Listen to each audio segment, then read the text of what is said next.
Hello everybody. आज मैं लेकर आया हूँ क्लास 12 के स्टूडेंट्स के लिए उनकी इंग्लिश लिटरेचर बुक से short story tomorrow, Joseph Conrad के द्वारा लिखी हुई ये खूबसूरत स्टोरी टुमारो। स्टार्ट करते हैं अपन इस स्टोरी को ऑथर के बारे में जानकारी से।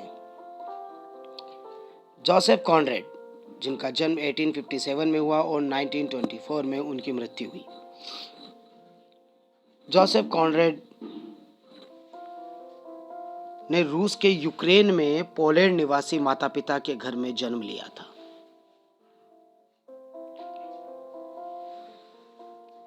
एटीन 1874 में नाविक के रूप में उन्होंने अपना जीवन शुरू किया। उन्होंने 21 इयर्स की एज में इंग्लिश लैंग्वेज सीखी और 1886 में वे ब्रिटेन के नागरिक बन गए। उन्होंने वहां की सिटीजनशिप ले ली। उनकी जो प्रसिद्ध रचनाएं रही वो है the Nigger of the Narcissus, Lord Jim और नॉस्ट्रोमो। उनकी महानतम चतुराई एक वातावरण के सृजन करने में निहित रही है। ऐसा वह सावधानीपूर्ण विस्तृत वर्णन करने की क्षमता के माध्यम से कर पाते थे। वह कहानी के भीतर कहानी का तरीका अपनाते हैं तथा जीवन के न समझाए जा सकने वाले इंटरनल कैरेक्टर ऑफ लाइफ को और शिफ्टिंग क्वालिटी ऑफ माइंड को बहुत ही खूबसूरत तरीके से समझा देते हैं। कॉनरेड के सभी कैरेक्टर अकेलेपन की भावना से पीड़ित रहते हैं।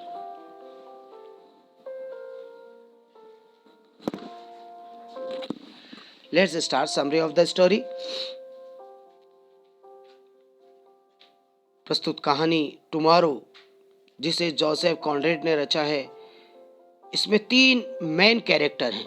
कैप्टन हैगबर्ट, उनका बेटा हैरी और एक लड़की मिस बेसी कॉर्विल। जहाज का रिटायर्ड कैप्टन, एक ओल्ड मैन हैगबर्ट, कॉलचेस्टर से कॉलब्रुक नामक जगह पर उसके बेटे हैरी की तलाश में आता है। हैरी, जो समुद्र पर काम करने के लिए भाग गया होता है, उसे ढूंढ पाने में असफल रहने पर हैगबर्ट वहीं बस जाता है। वह उसकी तलाश में वहां आया और जब वो लौट नहीं पाया, उसको मिला नहीं उसका बेटा, तो वो भी वहीं रुक गया, वहां से नहीं लौटा। उसके पुत्र के वापस लौट कर आने के बारे में उसकी आशाओं को वह गोपनीयता के विश्वास के साथ बेसी नामक एक लड़की को बताता है। बेसी, जो कि उसके पड़ोस में रहती है और रेंटेड है, उसे वो सारी बात अपने मन की बता देता है कि वहां वो क्यों आया है, उसके बेटे की प्रतीक्षा कर रहा है। वह अनंत रूप से आशा धारण किए रहता है कि उसका बेटा एक दिन लौट के आएगा, उसका बेटा कल लौट के आएगा। यहीं से इस स्टोरी का अपन टाइटल देख पा रहे हैं कि tomorrow his son will return, उसका बेटा लौटेगा, ऐसा वो सोचा करता है। बेसी उसके पड़ोसी तथा किराएदार की बेटी है। जैसा कि आपको बताया, हैगबर्ट एक अनिच्छुक नाविक रहा है, सेलर, जो मुश्किल से ही अपनी नेटिव लैंड को छोड़कर जाना चाहता है। वो दूर जाना चाहता ही नहीं है। वह हैरी की वापसी के लिए विस्तृत रूप से तैयारियां करता रहता है। उसको उम्मीद है कि वो लौट के आएगा, तो उसके लिए कुछ ना कुछ प्रिपरेशंस करता रहता है। वह ये भी मानता है कि हैरी बेसी के साथ शादी कर लेगा और ये उनका एक बेस्ट जोड़ा होगा। बेसी उसके बदमिजाज एवं झगड़ालू पिता की देखभाल करती है। हम यहाँ समझ सकते हैं कि वह अपने झगड़ालू पिता से परेशान रहती है। उसका पिता उसके साथ अच्छा व्यवहार नहीं करता है, मिसट्रीट करता है उसके साथ। हैगबर्ट उसके बेटे के बारे में जानकारी के लिए न्यूज़पेपर में एडवर्टाइजमेंट भी देता है। इस दौरान उसके कॉटेज में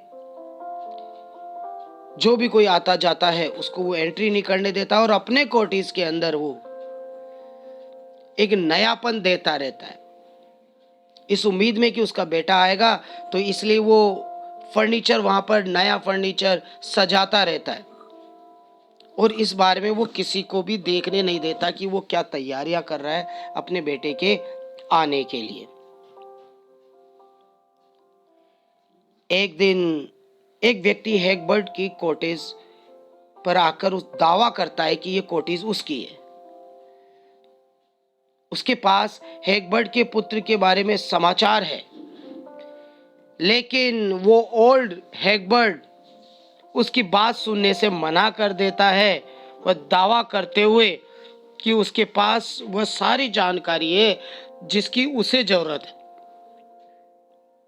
क्योंकि उसका पुत्र जल्दी ही वापस आ रहा होगा, तो वह बस ये प्रॉपर्टी उसी को देगा।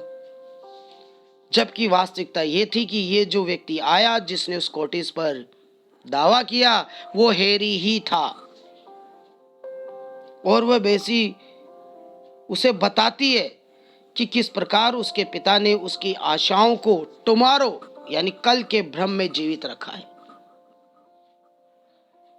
लेकिन वह अपने बेटे को उसी रूप में याद रख रखा है जब वो कई सालों पहले गया था। तो जब वो भी बड़ा हो गया तो उसका बदला हुआ रूप उसको विश्वास नहीं दिला रहा कि उसकी आंखों के सामने उसका बेटा ही खड़ा था। हैरी बेसी को बताता है कि किस प्रकार उसके पिता ने उसके साथ जब वह एक बालक था दुर्व्यवहार किया था। हैरी ने हैगबर्ट की कॉटेज में एंटर होने का प्रयास किया, लेकिन उसका पिता किसी को भी अंदर जाने की इजाजत नहीं देता है, तो वह अंदर नहीं जा पाता। वो अलाउ ही नहीं कर रहा किसी को भी अंदर जाने के लिए। हैरी फिर अपने पिता के कॉटेज में जाने के बजाय वहां से चला जाता है और बेसी के कॉटेज में चला जाता है और उसके बचपन की घटनाओं का वह वहां वर्णन करता है, जिसमें उसके पिता के झूठे उस दिखावे का भी वर्णन करता है, जिसके अनुसार उसके पिता लंबी लंबी समुद्री यात्राओं पर जाने का दावा करते थे जो कि झूठ था, जबकि वह केवल साउथ सीड्स नामक जगह के लिए छोटी छोटी वॉयज समुद्री यात्राएं किया करते थे।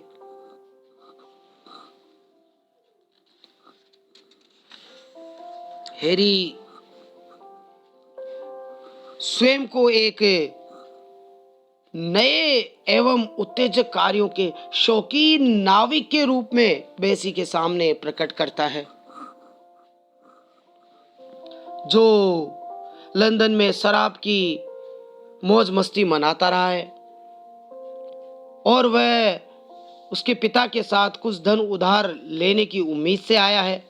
वह बेसी को मैक्सिको में गोल्ड की खोज के बारे में रोमांचक कहानियां सुनाता है तथा गैम्बुसिनो लोगों के उसके मिलने जुलने की बातें करता है। वे लोग जो स्वतंत्र चिंता मुक्त जिंदगियां जीते हैं उनके बारे में वो बताता है, क्योंकि बेसी भी तो अपने पिता के टॉर्चर में जी रही थी वहाँ, तो उसको ये बातें बताकर वो शायद उसे भी अपने साथ वहाँ से जाने की कोशिश कर रहा हो कि वो भी उसके साथ चली जाए। बेसी हैरी को उसके पिता हैगबर्ट द्वारा उसके लिए बनाई गई नई योजनाओं और तैयारियों के बारे में बताती है कि भाई तुम अपने पिता को ये सोच रहे हो कि उन्होंने तुम्हारे साथ अच्छा व्यवहार नहीं किया, तो वो देखो इस समय उन्होंने तुम्हें लेकर कैसी योजनाएं बना रखी है। किंतु हैरी इन्हें नफरत के साथ ठुकरा देता है उन योजनाओं को। वह घरेलू जिंदगी में फंसना पसंद नहीं करता।